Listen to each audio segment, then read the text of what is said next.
Roaring కొనసాగుతూనే ఉంది. అధికార విపక్షాల మధ్య మాటల యుద్ధం కంటిన్యూ అవుతూనే ఉంది. కరీంనగర్ అడ్డాగా బీఆర్ఎస్ కాంగ్రెస్ నేతల మధ్య సవాళ్లు ప్రతి సవాళ్లు మారుమోగుతున్నాయి. ఢిల్లీలో కుస్తీలు, గల్లీలో దోస్తీలు. కాంగ్రెస్ బీజేపీ రాజకీయం చూస్తే ఢిల్లీలో కుస్తీ, గల్లీలో దోస్తీ అన్నట్టుగా ఇలా వ్యవహారం నడుస్తూ ఉంది. 6-7 సీట్లలో డమ్మీ అభ్యర్థులను పెట్టి రేవంత్ రెడ్డి గారు మరి బీజేపీని గెలిపించడానికి కిషన్ రెడ్డి కంటే ఎక్కువ రేవంత్ రెడ్డి కష్టపడ్డాడన్న మాట నేను విజ్ఞప్తి చేస్తా ఉన్నాను. ఇలా అధికారం కోల్పోయిన తర్వాత పెద్ద ఆయనకు పెద్ద మీద దెబ్బతిన్నట్టున్నది, చిన్న ఆయనకు చిన్న మీద దెబ్బతిన్నది.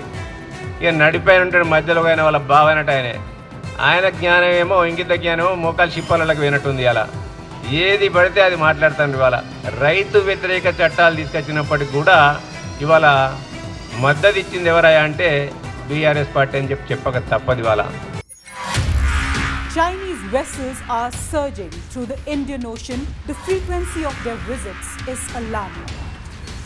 Xi'an 6 that spent a month in the Indian Ocean, and its deployment coincided with India's ballistic missile tests. Most of our test facilities are located in Peninsula India, which can be monitored from the sea. Any disturbance in this area is directly going to affect it. What are Xi Jinping's vessels doing here? This and more. Streaming on News 9+.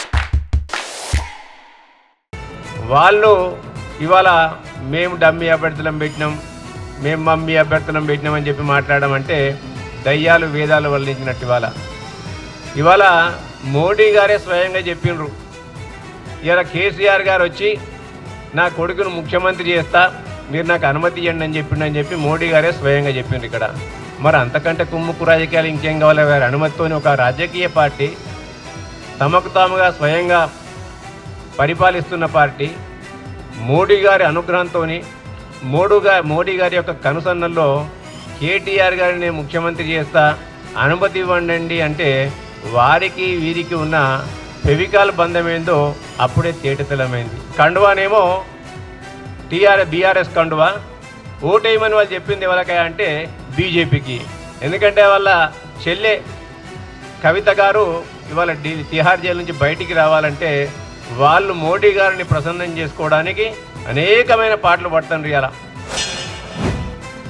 ఆ రెండు పార్టీల కంటే మాకు ఎక్కువ వస్తాయి కదా, కాంగ్రెస్ కంటే BJP కంటే 17లో మరి తప్పకుండా వాళ్ళిద్దరి కంటే కూడా మేము సింగిల్ లార్జెస్ట్ పార్టీగా మేము ఎదుగుతామని నా విశ్వాసం. ఒకటైతే పక్కా నాకు తెలిసి కాంగ్రెస్ పార్టీ పరిస్థితి మాత్రం ఎన్నికల తర్వాత బాగుండదు. ఎందుకంటే ఈ 5 నెలల్లోనే ఎక్కడ లేని వ్యతిరేకతను ప్రజలు మూటగట్టుకున్నది కాంగ్రెస్.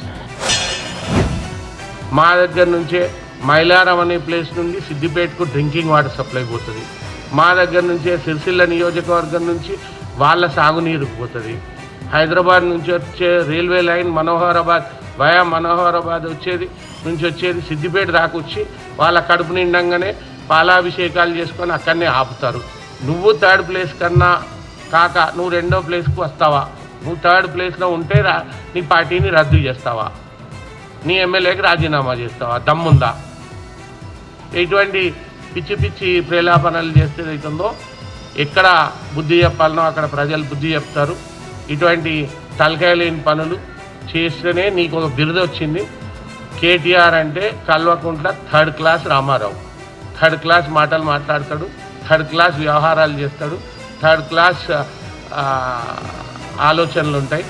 కల్వకుంట్ల 3rd క్లాస్ రామారావుకు ఇదే ఏదైతుందో మేము మా ప్రెస్ కాన్ఫరెన్స్ ద్వారా వార్నింగ్ ఇస్తున్నాము. ఫస్ట్ 3rd ప్లేస్ నుంచి 2nd ప్లేస్కి వచ్చి చూపి, నీ దగ్గర దమ్ము ఉంటే ధైర్యం ఉంటే 3rd ప్లేస్ ఇట్లుంటే పార్టీని రద్దు చేసుకో, నీ ఎమ్మెల్యే పదవికి రాజీనామా.